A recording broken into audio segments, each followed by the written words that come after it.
Hi and welcome to this video. Sa video na to, matututunan mo kung paano ka ba kikita sa Monspace at kung paano ba namin to ginagawa. Una, meron kami tinatawag na two types of income.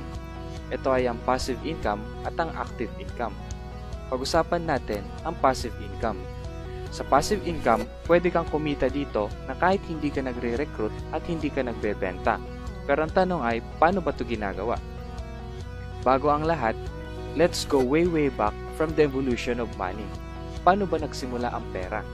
Nagsimula ang pera sa tinatawag natin na barter, kung saan you trade goods to goods.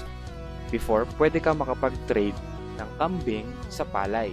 After ng barter, dito na sumunod ang pagtitrade ng mga gold. And after ng gold, dito na pumasok yung tinatawag natin na fiat currency, or yung makikita mo sa mga iba't ibang lugar kagaya na lang ng Philippine money, dollar, at kung ano-ano pa. After ng fiat currency, dito na nauso ang tinatawag natin na credit cards, which is kahit wala kang dalang pera, dala mo lang ang card mo, pwede ka na makapag-transact sa iba't ibang merchant.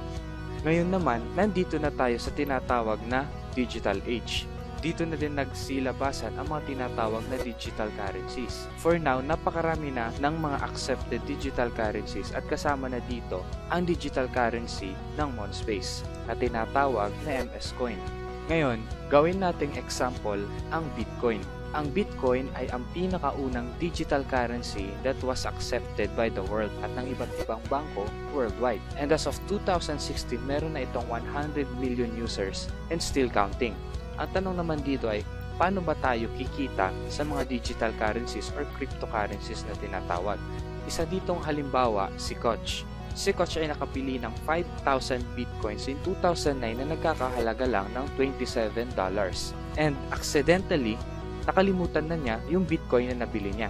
And after 4 years, nabigla na lang siya na yung $27 niya, or in Philippine money worth 1,350, ay naging $886, or kung i-convert natin sa Philippine money, 44,300,000 pesos. Nakakabigla. Pero paano ba ito nangyari? Ang digital currency ay pwede natin itong maikumpara sa isang sakong bigas or sa iba't ibang bagay. Kapag tumataas ang demand ng isang bagay, tumataas din ang value nito. And as of May 7, 2017, ito na po ang conversion rate ng Bitcoin dito sa Pilipinas, courtesy of Coins.ph. Coins.ph po ay isang company na pwede ka makipag-exchange from Bitcoin to peso. Ngayon, ibalik naman natin to sa Monspace. To be part of Monspace business, all you need to have is 7,600 initial investment. Ngayon, ano naman ba ang makukuha mo sa 7,600 pesos? First is magkakaroon ka ng trading platform o tinatawag namin na replicated website. Kapag magpapagawa ka ng isang website, minsan ay nagkakalaga na ito ng 10,000 pesos sa design pa lang. Hindi pa doon kasama yung iyong domain name, pati na rin ang hosting. So sa tingin mo, nabawi mo na ba yung 7,600 na na-invest mo? If not, meron pa itong kasamang 500 product points or nagkakalaga ng $100. Kung i-convert sa Philippine money, this is worth 5,000 pesos. Next is magkakaroon ka ng digital currency wallet. Dito papasok ang lahat ng transaction mo gamit ang MS Coin. And if you are going to be part of Team Tycoons, magkakaroon ka ng mga advanced training kung paano mo ba gagawin yung business. Kasama na din doon yung mga marketing materials na exclusive lamang para sa team. Now let me explain further. Sa 7.6 again, kasama na dun yung 500 product points mo. Ang 500 product points na yon, within 30 days, ito ay magmamature or tinatawag namin na cooling period. At ito ay mako-convert into MS Coins, which is the digital currency of Monspace. Ngayon naman, paano ka ba kikita sa process na to? Papakita ko sa iyo ang formula. Again, you have 500 product points that will be converted into MS Coin in 30 days na nagkakalaga ng $100. Let's just say for example, ngayon na yung ika-30 days after mo mag-invest. At sabihin na natin na ang isang MS Coin ay nagkakahalaga lang ng $0.10. Yung $100 ay i-divide natin ito sa $0.10. So eventually, magkakaroon ka ng 1,000 MS Coin. Habang pinapanood mo ang video na to, currently, meron na kaming 15 million members and still counting. Monspace also created 30,000 millionaire in China in just 8 months. Now, tatanungin ulit kita, ano nga ba ulit ang mangyayari kapag tumataas ang demand ng isang bagay? The value or the price goes up. There are 15 million members worldwide ang gumagamit ng MS Coin. So, ikaw na mismo makakapagsabi kung tataas ba ang presyo ng MS Coin. So again, for example, nabili mo yung 1,000 MS Coin na nagkakahalaga lang ng $100. Sabihin na natin na sa isang buwan or sa loob ng 2 buwan, yung $0.10 ay umakyat ang value up to $1. Ibig sabihin lang nito, yung ininvest mo na $100 worth of MS Coin ay magiging $1,000 na. Kung i-convert sa Philippine money, ito ay nagkakahalaga na ng 50,000 pesos.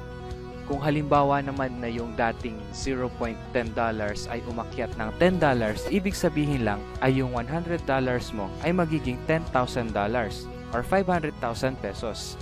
And the list goes on. Halimbawa na lang na ito ay umakyat sa $20, ibig sabihin lang ay yung sinimulan mong $100 ay magiging $20,000 na or 1 million pesos. From $100 ay pwede kang kumita ng 50,000 to 500,000 or 1 million pesos depende sa kung magkano ang iaakyat na value ng MS Coin without selling and without recruiting. Ano ba ang ginawa mo? All you have to do is to invest, maghintay at kalimutan ang ininvest mong pera within 30 days. Again, kapag tumataas ang demand ng isang bagay, ibig sabihin ay tataas ang price nito. Sa 15 million members na lang na gumagamit at nagtatransact ng MS Coin every day, ibig sabihin lang nito ay napakataas ng possibilities na tataas at tataas ang value nito. Yun po ang isang way kung paano ka ba kikita sa type of earning na tinatawag namin na passive income. Ang susunod naman dito ay paano ka ba kikita sa tinatawag namin na active income. Sa active income, earn by referring and building your organization. So, ibig sabihin, every time na meron pumapasok sa organization mo at may na-refer ka, meron ka pong kinikita. Magsisimula po ito sa tinatawag namin na direct referral. Sa direct referral, pwede kang kumita ng 100 bonus points or 1,360 every time na makapag-sponsor ka ng person directly sa organization mo. So, let's just say for example, this is you at meron kang na-refer na isang tao, ikaw ay magkakaroon ng 1,360 direct referral. Next ay ang tinatawag namin na leveling bonus. Sa leveling bonus, you can earn 300 bonus points or 4,080 for every encoded members in your left and right binary genealogy. Once po na magkaroon na kayo ng replicated website or yung tinatawag namin na trading platform, dito nyo po makikita yung binary genealogy. Sa binary genealogy po, hahatiin po natin ito sa team na left and right. So bukod sa direct referral, meron ka pong kikitain every time po na nagpe-pair ang tao from left and right. So sabihin na natin na sa first level mo ay may pumasok na 2 tao at inilagay mo ito sa left team mo at sa right team mo. Ikaw po ay magkakaroon ng 300 bonus points or 4,080 pesos. Ganon din sa second level. Sabihin na natin na yung pumasok sa'yo ay nakapagpapasok din ng tig-isa from left and right organization mo, magkakaroon ka pa rin dito ng 300 bonus points or 4,080 pesos.